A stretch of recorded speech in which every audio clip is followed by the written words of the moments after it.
The snow had been falling for 3 hours before the Duke came in from the cold. He did not arrive the way considerable men usually arrived, with a footman ahead of him, and a clatter of trunks, and the particular quality of attention that a title produces in a room. He arrived wet and alone, and with a horse that had thrown a shoe 2 miles from the village of Ashcroft, and he stood in the doorway of the Mercer's Rest with melting snow on his shoulders, and a look on his face that Nora Finch recognized at once as the look of a man who had not expected to need anyone. She had been laying the fire in the private parlor when the inn door opened, and she looked up from her knees on the hearthrug to find a stranger in the threshold, broad-shouldered against the lamplight, his coat dark with rain, his jaw set with the discipline of someone who would not ask for help, if there were any conceivable alternative. "The road south is impassable," he said. He did not ask. He announced it, the way men of his station announce things as though even inconvenience was a verdict he had the authority to render. "I require a room for the night." Nora rose from the hearth. Behind her, the fire she had just coaxed to life threw orange warmth across the low-beamed ceiling. She had no way of knowing then what he was. She saw a man of perhaps 35, with dark hair that the snow had made damp and close, and gray eyes that moved across the room with the habit of someone who had spent years cataloging exits. She saw expensive boots and a coat that fit him too well to have been made by anyone ordinary, and she made the same automatic inventory that anyone in her position learned to make. Who would pay? Who would cause trouble? Who would be gone by morning and leave nothing behind them but a cold room and a rumpled counterpane? "I will see to it," she said. And she did. She was not, in the opinion of the season, anyone at all. Not now. She had been once Miss Eleanor Finch of Wiltshire, whose father kept a fine enough house, and whose prospects had been, if not brilliant, at least respectable. That was before the consumption took her father, before the debts surfaced like drowned things in a clearing flood, before her elder brother's ill-chosen speculations swallowed everything that remained. She was 24 years old, and she had been managing the Mercer's Rest for 16 months, and the men who stopped at the inn on their way between London and the coast did not see her as Eleanor at all. To them, she was the landlady's helper, neat, quiet, efficient, notable only in her absence of notable qualities. Mrs. Oldwick, who owned the inn, called her the girl. The mail coach drivers called her Miss without looking up. A solicitor from Bath who had stopped 3 weeks ago had asked her twice for more candles without registering that she was the same woman who had answered him the first time. She was not bitter about this. She had made a deliberate arrangement with herself. Endure what must be endured. Protect what could be protected.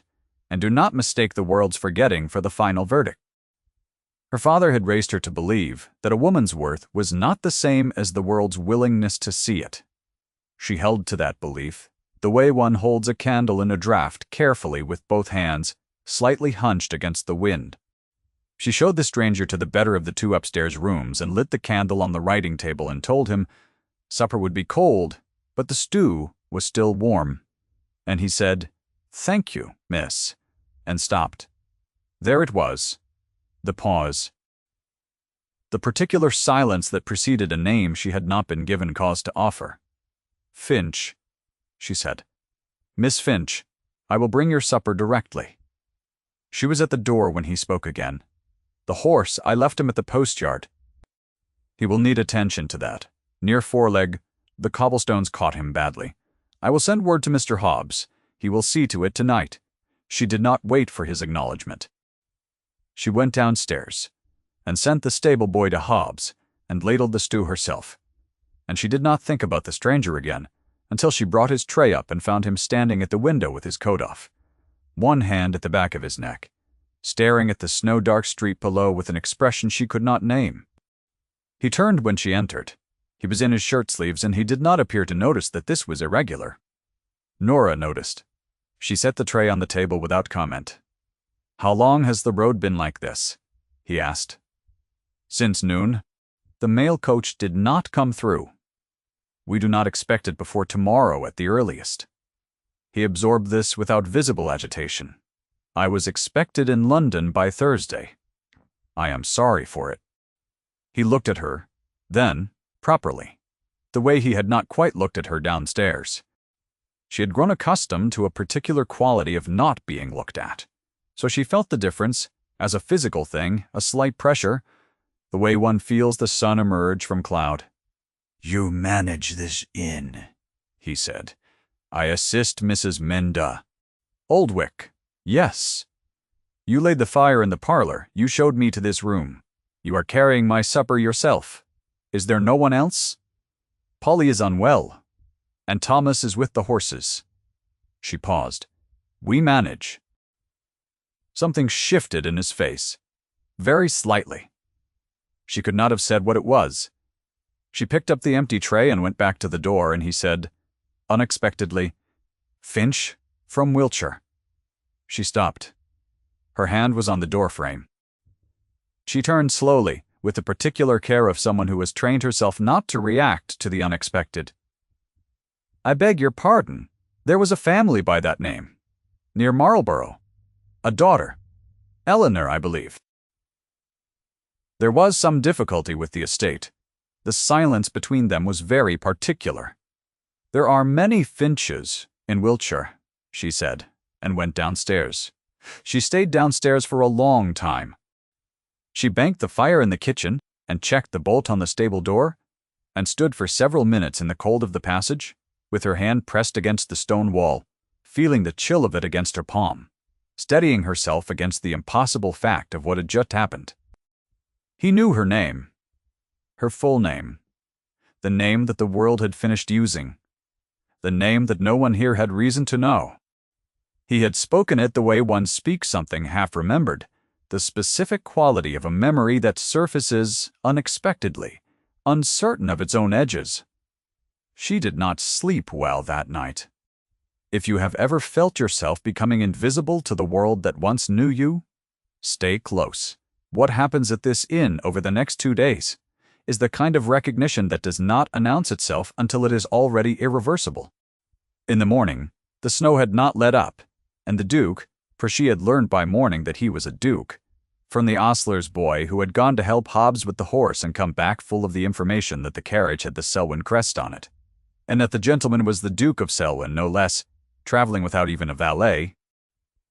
The Duke came down to the common room at 7 o'clock, and sat at the table nearest the window, and drank the coffee she brought without ceremony. She had composed herself overnight. She had reminded herself of the several distances between a duke and a landless woman managing an inn, and she had reminded herself that whatever he remembered or half-remembered of the Finch family's difficulties would not be improved by her standing before him in a holland apron with ink on her wrist. She brought his coffee. She brought his bread. She answered his question about the road, with the information the ostler had given her at 6 in the morning. She was carrying a basket of linen to the laundry when he appeared in the passage and said without preamble, "Your brother's name was Charles." She set the basket down. It was a specific choice, setting it down, because her arms had begun to do something unreliable, and she preferred not to drop linen on a duke's account. "You were acquainted with my family," she said. It was not a question. "Your father was Robert Finch. He was a magistrate. He served with my uncle on a drainage commission in 1811. I was 22 and had just come into the title, and my uncle brought me to your father's house for a supper." He paused. "You were perhaps 11 years old. You sat at the corner of the table and you had a book in your lap and you were reading it under the tablecloth, and you answered every question my uncle addressed to you, with perfect accuracy without ever glancing up." She stared at him. "I thought it was the most singular thing I had ever seen a child do," he said, and there was something in his voice that was not amusement exactly, but was the remnant of what amusement might become in a man who had largely given it up. "I have no memory of it," she said. "I did not suppose you would. I was a stranger and you were 11 and more interested in your book." He looked at the basket on the floor and then at her. "I was sorry to hear of your father's death, and sorrier still for what followed it. It was not your business to be sorry." "No, nevertheless," she picked up the basket. She said with the level precision she had cultivated for 16 months as a defense against exactly this kind of conversation, "I am very well, Your Grace. I am useful here. and I have a room, and I am not in want of anything. I am sure the road will clear by afternoon. It will not clear by afternoon. I spoke with the ostler. There has been additional snowfall to the east. Then perhaps by tomorrow. Perhaps. He did not move from the passage. Will you sit with me? I am very tired of the window. And I have already read everything in the room. And I believe there is a draughts board behind the bar. She should have said no. The proprieties alone demanded it. A duke in his shirt sleeves in a snowbound inn, and the landless daughter of a dead magistrate on a draughts board in the kind of mourning that stretches too long and quietly. She should have said she had the linen to see to. I am not a skilled player, she said. Neither am I. Sit down, Miss Finch. It was not a command. It was something softer than a command, and firmer than a request, and she found herself sitting across from him at the table by the window with the draughts board between them, and the snow still falling outside. And for a reason she could not immediately locate, she felt less cold than she had in 16 months. He was not easy to talk to. Exactly. He had the quality of stillness that she associated with men who had been in authority long enough to stop performing it, and he spoke economically, and he asked questions that suggested he had already thought carefully about what he wanted to know before he asked it. He asked her what she read. He asked her whether she had been to the theater recently, and then caught himself and acknowledged that it was a foolish question. He told her with the brevity of someone who had told the story before, and therefore knew its shortest possible form, that his wife had died 4 years ago, and that he had a daughter of 9 who was currently in the care of his sister in Bath. She was not well, he said, meaning the wife. For a long time she was not well, and then she was not well in a way that did not improve. He said it to the draughts board. Nora watched him and said nothing, and moved her piece and understood that he was not asking for condolences. I am sorry, she said. Anyway, I expect it was a long watch. He looked up at her. Yes, he said, as though the accuracy of it had startled him. That is precisely what it was. She moved another piece, and the snow made no sound against the glass, and the fire in the hearth ticked as it settled, and between them the draughts board held the morning like a small, useful ceremony. She did not know then that he had asked Mrs. Aldwych about her before supper the previous evening. She did not know that he had stood at the upstairs window looking down at the snow and thought about Eleanor Finch, aged 11, reading a book under a tablecloth in her father's dining room, and that what he had thought was a specific and inexplicable regret that the world had done what it had done to the daughter of Robert Finch. She did not know any of this. She knew only that it was past 10 o'clock, and she had not yet seen to the linen, and she was finding it difficult to remember why the linen had seemed urgent. He won the draughts, modestly. She lost without embarrassment. She rose to fetch more coffee, and when she came back, he was looking at her in that particular way again, the way that made her feel the sun had come out unexpectedly, and she sat down with the coffee and looked at her hands, instead of at him. You do not have to manage an inn, he said. I am aware of what I have to do and what I do not, she said. I do not mean it as a criticism. I mean that you are capable of considerably more than this, and I believe you know it, and I am sorry that the particular catastrophe of the last several years arranged itself so as to land you here rather than somewhere that could use you properly. It was a long speech for him. She could tell it was a long speech for him from the way he stopped and looked, as though he wished he had found a shorter version. I am being used properly, she said carefully. I keep the accounts. I manage the staff, I negotiate with the suppliers, and I do it better than Mrs. Aldwych, who knows it and is grateful for it. Yes, he said. You would. She looked up. He was not smiling. He was doing something with his mouth that was not quite a smile and not quite gravity, a careful expression that she had no ready name for. She thought of what he had said the previous evening. I thought it was the most singular thing I had ever seen a child do. And she thought about the particular quality of being seen after a long, precise, practiced invisibility. And she thought she ought to move her hands off the table, because they had begun to do something entirely outside her governance. Your Grace, she said. Nora, he said. Not a question. He had done it without thinking, apparently, because the name of the card he had in his hand dropped to the table between them, and he looked at it as though he was not quite certain how it had gotten there. She said nothing. She was aware that her heart had done something loud and specific. "Forgive me," he said. "I beg your pardon, that was—" "My father called me Nora," she said. She did not know why she said it. She had not intended to. He was quiet for a moment. Outside, the snow continued to fall, with its particular indifference to everything that was happening inside a warm room, at a table with a draughts board between two people who were rapidly becoming something that had no proper Regency name. "I would like," he said, "to write to my solicitor." The sentence hung in the air with what felt like a very different weight than the words alone suggested. "Of course," she said. She rose. "There is paper and ink on the writing table in your room." "I know, I have already used it." He stood. He was looking at her in a way that would have constituted a transgression in any other context, and perhaps constituted one here as well. "I wished to tell you that I intend to do so. I thought you should know."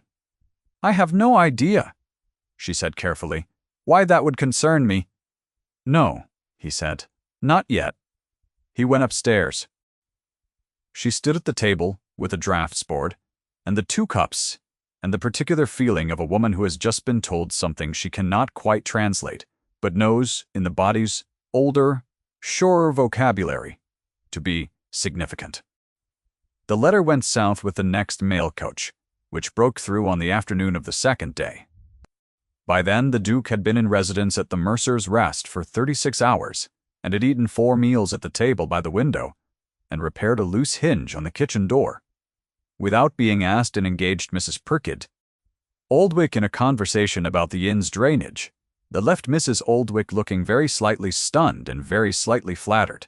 He did not say goodbye to Nora when the road cleared. He came to find her in the still room where she was counting bottles, and he stood in the doorway and said, "The road is passable. I must go." "Yes," she said. "Safe travels, Your Grace." He looked at her for a long moment. She looked at the shelf. "Nora," he said, and this time it was a different thing entirely from the accident of the morning before.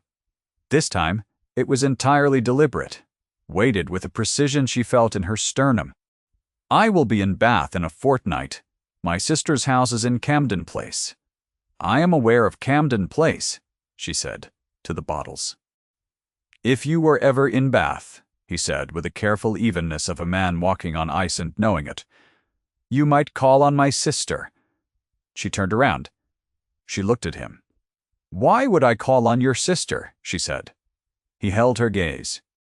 "Because she has been looking for a companion for the past 3 months, and has not found anyone she considers adequate. Because she is formidable and not easy to manage, and would require someone who could answer her questions without looking up from the task at hand." He paused. "And because I would prefer to see you again in a context where I am not obligated to pay you for the coffee." There was a very long silence in the still room. From outside came the sound of the carriage being brought round. She said at last, "Is this a kindness?" "No," he said. "It is considerably more inconvenient than a kindness." She looked at him. He looked at her. The carriage was waiting. "Your Grace," she said. "Yes." "I was reading Fielding," she said. "Under the tablecloth, if you were wondering." Something happened in his face. The remnant of amusement she had glimpsed that morning became briefly, entirely itself. It lasted perhaps 3 seconds. It was the single most unguarded expression she had ever seen on a face she had been observing for 36 hours. "I know," he said. "I looked." He left. She listened to the carriage until the sound was gone. She did not write to Camden Place. She had too much pride for that, and too much sense, and too vivid an understanding of the distance between the Duke of Selwyn's carriage crest and a woman counting bottles in a still room. She had managed 16 months of careful endurance by not mistaking kindness for intention, and she was not about to abandon that discipline because a man had said her name deliberately in a passage and looked at her in a way her body persisted in treating as significant. She told herself the fortnight would pass and she would hear nothing, and she arranged herself inside that expectation very carefully, the way one arranges furniture to hide a mark on the floor. She did the accounts. She managed the staff. She sent the stable boy to Hobbs 3 times in a week, because the gray mare was developing a tendency to colic, and she wrote to the grain merchant about a short delivery, and she did these things with the same steady precision she had brought to everything for the past 16 months, and if she sometimes stood at the window of the better upstairs room, the one where a duke had slept for 2 nights in February, she told herself it was only because the view of the high street was useful for observing the arrival of the mail coach, but she thought about the conversation. She thought about it in the mornings, when she laid the fire, and in the evenings, when she did the accounts, and in the particular silence of a room after the guests had all gone upstairs. She thought about his voice when he said her father had been a magistrate, the care in it, the respect for a dead man he had known only through an uncle's dinner.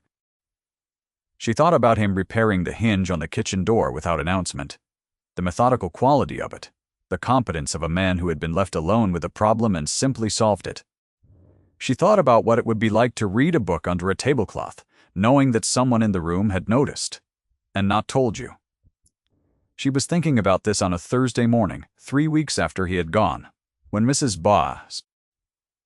Aldwych appeared in the kitchen with a look of determined composure and said that there was a woman in the parlor who was asking for Miss Finch, and the woman had a way about her that Mrs. Aldwych felt required the information that Miss Finch was not actually the hired girl but was in fact a gentleman's daughter of education and good family. Nora wiped her hands on her apron and went to the parlor. The woman was 50, and beautiful in the manner of a person who had been handsome at 30, and had let time improve rather than diminish the underlying architecture. She was very straight in her chair. She had eyes the same gray as the Duke of Selwyn's, and she was looking at Nora with an expression that was measuring and not unkind, the expression of a woman who has decided to assess something carefully before committing to a verdict. "Miss Finch," she said, "my brother told me I would find a woman of considerable composure. He did not mention that you would be standing in a kitchen apron holding a copper ladle." Nora set the ladle on the table. "Lady Ashbrooke," she said, because she had by now done sufficient enquiry to know the Duke's sister was Lady Ashbrooke, and because it was the kind of thing that one said in such a situation to establish that one was not without resources. "Yes." Lady Ashbrooke looked at her steadily. "He told me you read Fielding under the tablecloth. At 11. Yes? What are you reading now?" "Johnson's Lives of the Poets, and a geography of the Scottish Highlands which I found in the lost property cupboard." Something shifted very slightly in Lady Ashbrooke's expression. "Sit down, Miss Finch." Nora sat. Outside, the February, cold, pressed against the glass, and the inn was quiet, and the parlor fire was the one she had laid that morning, and she sat across from the Duke of Selwyn's sister and thought that the world was doing something extremely unusual. The conversation lasted 2 hours. At the end of it, Lady Ashbrooke stood and drew on her gloves, with the deliberate precision of a woman who had arrived at a conclusion and was now implementing it. "I will send a carriage on Monday," she said. "I expect you will require 2 days to settle your affairs here. I have spoken with Mrs. Aldwych, who was surprisingly amenable and says you have been keeping her books for a year and a half, and that she will manage." "You spoke with Mrs. Aldwych before speaking with me," Nora said. "Of course. I do not waste my time on conversations that have practical obstacles." She looked at Nora with a directness that was entirely unnerving. "My brother said you had the habit of looking at the shelf instead of at the thing that mattered." Nora was very still. "He said it," Lady Ashbrooke continued, pulling on the second glove, "with a specific quality of attention that I have not heard from him in 4 years. I thought you should know that in case it bears on anything." She left. Nora remained in the parlor, by the fire she had laid herself. There is a particular species of hope that arrives quietly, without announcement, and sits in the corner of the room like a guest you did not invite but cannot ask to leave. It had been in this inn since a duke had stood in a doorway with snow on his coat and asked for a room, in a voice that expected nothing. Nora had pretended it was not there. She could feel it now settling in rather firmly, occupying the chair Lady Ashbrooke had just vacated, looking at her with an expression she recognized. She went upstairs and began to pack. Camden Place was everything Bath's aspirational architecture wished it to be, and Lady Ashbrook's house was the best of Camden Place, and Nora arrived on a cold Monday afternoon to find it warm and ordered and full of the particular quality of a well-kept house that has not had anyone in it recently who made it feel inhabited. The housekeeper, a small, precise woman named Mrs. Peel, showed her to a room that was 3 times the size of anything she had occupied in 16 months, and had a writing desk by the window that looked out over a garden of stripped winter trees. There was no Duke in residence. She had known there would not be. She had made enquiries and established the Duke of Selwyn was in London, attending a session of Parliament, and was not expected in Bath before the spring. She told herself this was more comfortable. She settled into the routine of Lady Ashbrook's household, which was demanding and stimulating and left very little time for the particular kind of thinking she had been doing by the still-room fire. Lady Ashbrook was formidable. She was also, Nora discovered within a week, considerably kinder than her formidable exterior proposed. She was engaged in 3 charitable concerns and a lawsuit over a right-of-way, and was writing a monograph on Roman drainage systems in the West Country, and she worked at a pace that required someone capable of keeping several simultaneous threads organized without losing any of them. And she seemed genuinely interested in Nora's opinion on things that most employers would not have thought to ask. "You have been badly managed," Lady Ashbrook said one evening, looking up from a draft she had been correcting. "Not by anyone with malice, I think. Simply by a series of circumstances that did not value accurately what was in front of them. I have been well enough," Nora said, because she had. "Yes, you are very good at being well enough." She returned to her draft. "My brother is the same. It is a quality I find both admirable and infuriating." Nora said nothing. "He wrote to me about you," Lady Ashbrook said, still reading, 3 separate times before he asked me to call on you. The 3rd letter was 5 pages, which is longer than anything my brother has written since his wife died. I thought you should know that as well." Nora looked at the fire. Something in her chest was behaving in a manner she could not properly govern, which was unusual, because she was generally quite good at governing things.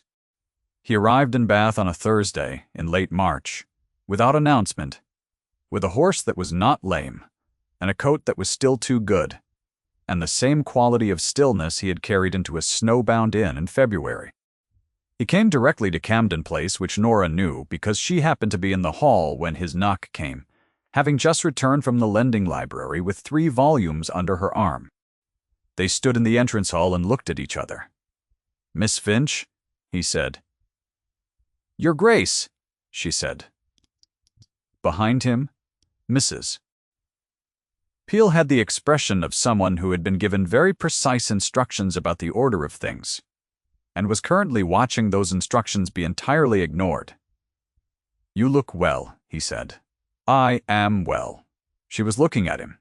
She had forgotten, or perhaps suppressed, the specific quality of his looking at her, the weight of it, the feeling of being seen in a way that had no quality of inventory about it.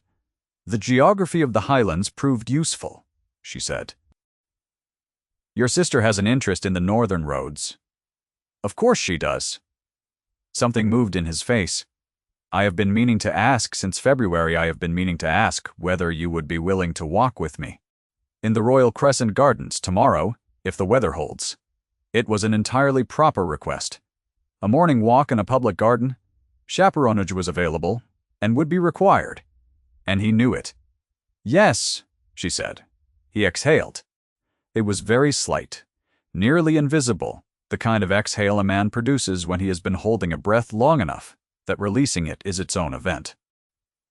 The gardens were cold and clear the following morning, and Lady Ashbrook's companion, Miss Carew, walked 30 feet behind them at a distance that was technically adequate and practically generous. The paths were damp with recent rain, and the trees were beginning the first preliminary gestures of spring, small and tentative, and Nora walked beside the Duke of Selwyn with her hands in her muff, and tried to remember how one talked to a man in a garden as opposed to over a draughts board in a snowbound inn. He was not easy to talk to in a garden, either.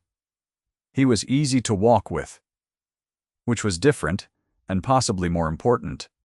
"My solicitor has been in correspondence with a man in Lincoln's Inn," he said after a stretch of walking in which neither of them had spoken and neither of them had found the silence uncomfortable. "Yes," she said carefully, "on a matter I thought you might wish to know about." He kept his eyes on the path. "There was a question, after your father's estate was settled, regarding a small property in Wiltshire, a dower house and 12 acres. Your brother's sale of it was contested briefly, and then the contest dropped, and the property remained in the buyer's hands. It appears the contest was dropped because your brother lacked the funds to pursue it, and because at that time there was no one left in the family with either the standing or the inclination to act." She had stopped walking. She realized after a moment that she had stopped walking and that he had stopped beside her. "What are you saying?" she said. "I am saying that the original contest had merit, that the conveyancing was irregular in a particular way, that a sufficiently motivated solicitor with sufficiently reliable backing might be able to revisit, that the property is not large and not grand, and 12 acres in Wiltshire is not a fortune.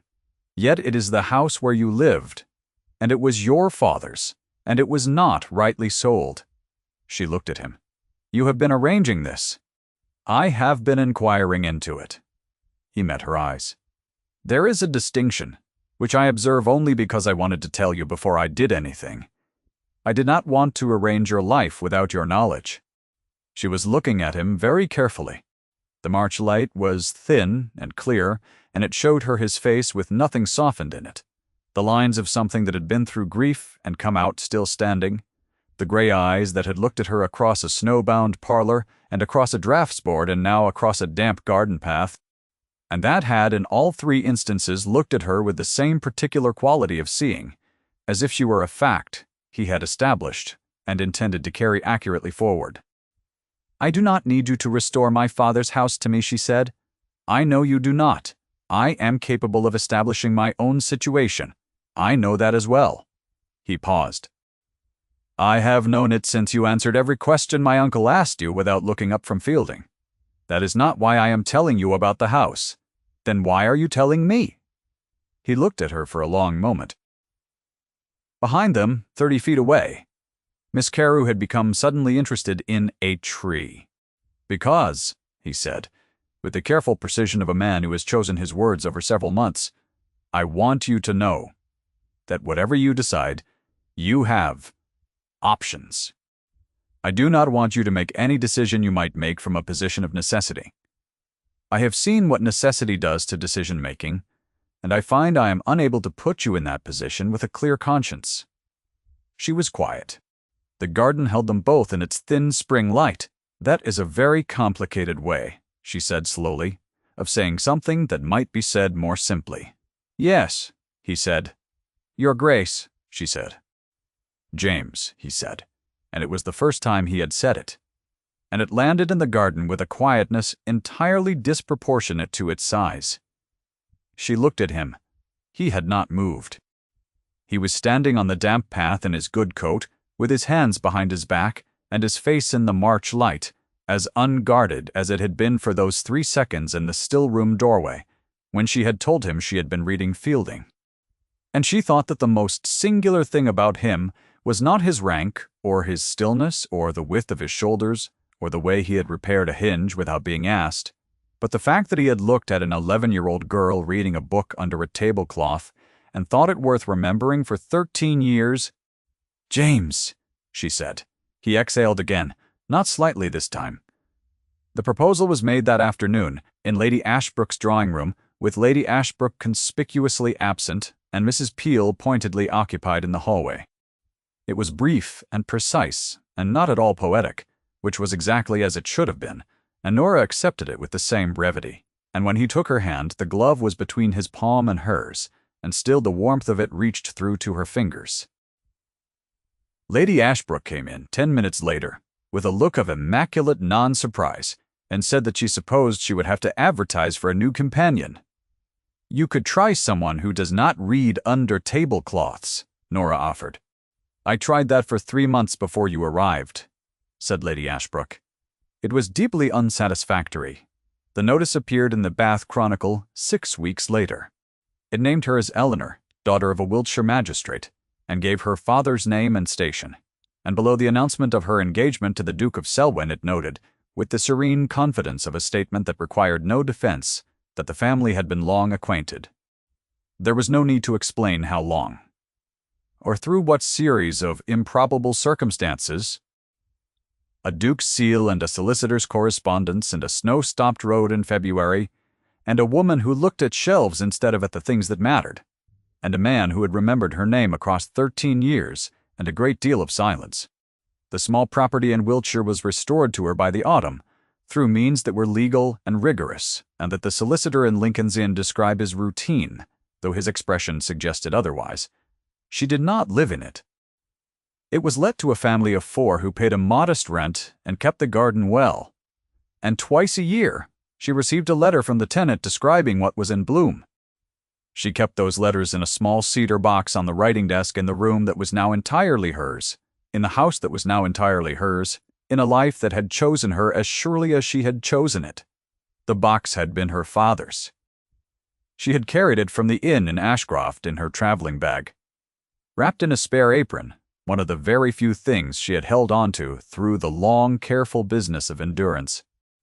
On winter evenings, when the fire in the drawing-room had burned low and the house had grown quiet around them, and the Duke had fallen asleep in the chair with a report from his estate half read in his lap, she would sometimes take one of the tenant's letters out and read it again. "The hollyhocks are particularly fine this summer," the last one said. "We have let the south bed go a little wild as it seemed to want to." She thought her father would have liked that. She thought he would have liked a great deal of what had come to pass. She folded the letter back along its crease and set it in the box, and set the box on the desk and looked out the window, at the stars over Bath, which were very clear in the February cold. The fire ticked and the house breathed around her, and across the room the Duke slept with the estate report still in his hand, and the box sat on the desk, and everything that had been lost had not entirely stayed lost, and the world's forgetting it turned out had not been the final verdict after all. Thank you for staying until the end. If this story moved you, leave a note in the comments, and we will see you for the next one.